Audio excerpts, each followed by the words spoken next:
And I'd like to hand things over, first of all, to our groom's dad. Please give Graham a big round of applause.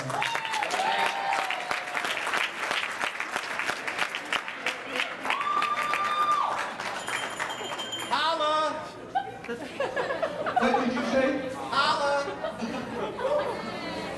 Well, thank you all for coming today. This is a wonderful, wonderful event. I am Graham Nash. I am the father of Graham Nash and now Rachel.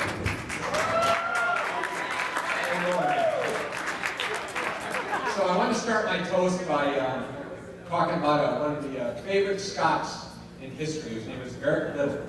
Eric Liddell was a sprinter. You might have seen him profiled in the movie Chariots of Fire. One of Eric Liddell's favorite quotes was, "The Lord made me for a reason, and He made me fast. And I feel His pleasure when I run." And so I wanted to take that and look at how the Lord finds His pleasure in these two.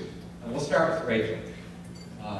Rachel is the type of person that opens up her life to you. She is not like puts fences around the place and keeps you out. She is the sort of person that if there's something going on and she thinks she might want to come, you will be invited. And for example, she knows I'm a biker, and she sends me links to different Detroit bike events that come up. I've written a couple of them, and she sent me one that's coming up in September. And I wrote her back and said, "Geez, Rachel, thanks so much for thinking of me. This is exactly what I want to do." And she says, "Your love of biking and my love of the city is a beautiful combination."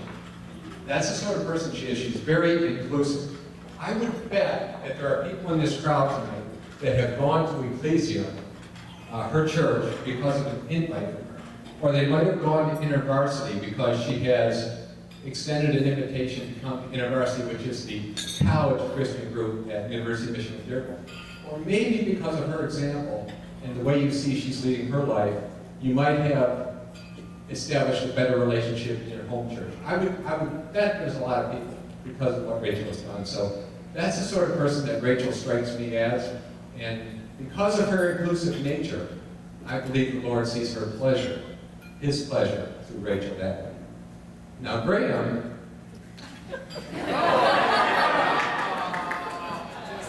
well, let's just raise our glasses here. Oh my gosh, this kid was big when he came out, I tell you. I will never forget, him and I were at the pediatrician, 3 months old, and the pediatrician takes the tape measure and looks at his head and he says, "Oh, off the chart." And then he takes a measurement of his neck and he says, "Oh my God, he's off the chart." And then he measures his arms, and then he measures his chest, and then he keeps measuring. He, of course, will give me a high five and winks at Kim. He says, "Congratulations." But, oh, that's horrible. No,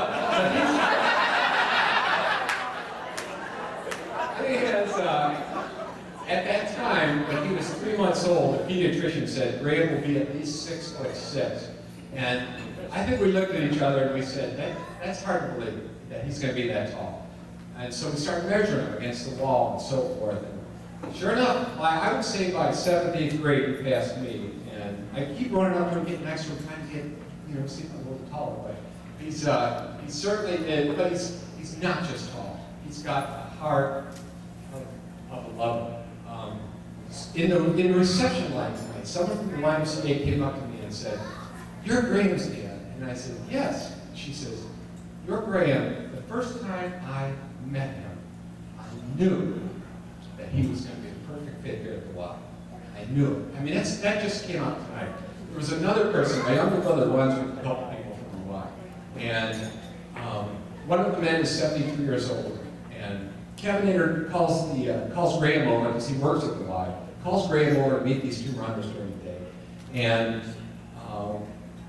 Graham introduces him. Of course, he makes a good impression. He always does. He's so friendly and outgoing. And after he leaves, the runners watch Graham go with his campers. And they're watching him. And the 72-year-old said, "Gosh, look at him. He is someone I could really look up to and follow. His passion just comes out of him. The kids love him and they respond to him."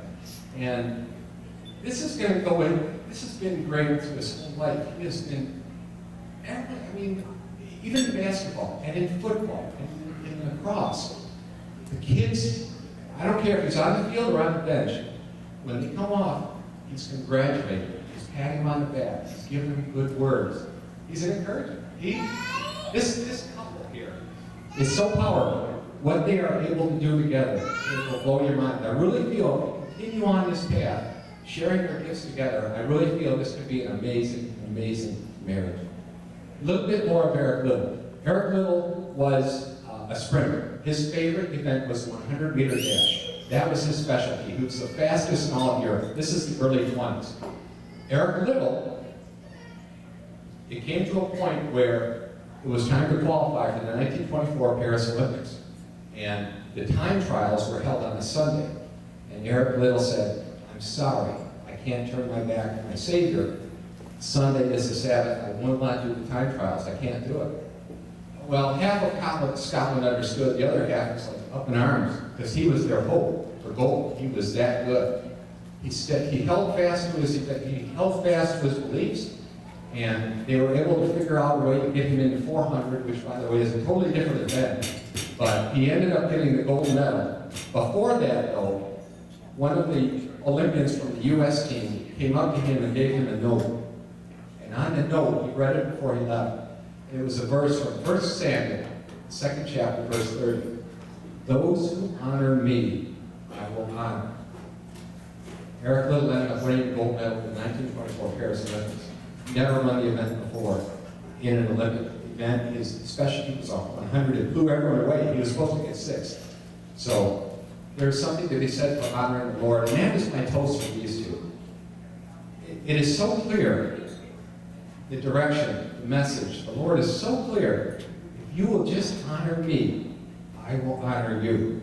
And that's what I see for these two. I totally believe they're off. I've never seen a communion at a wedding before. That's beautiful.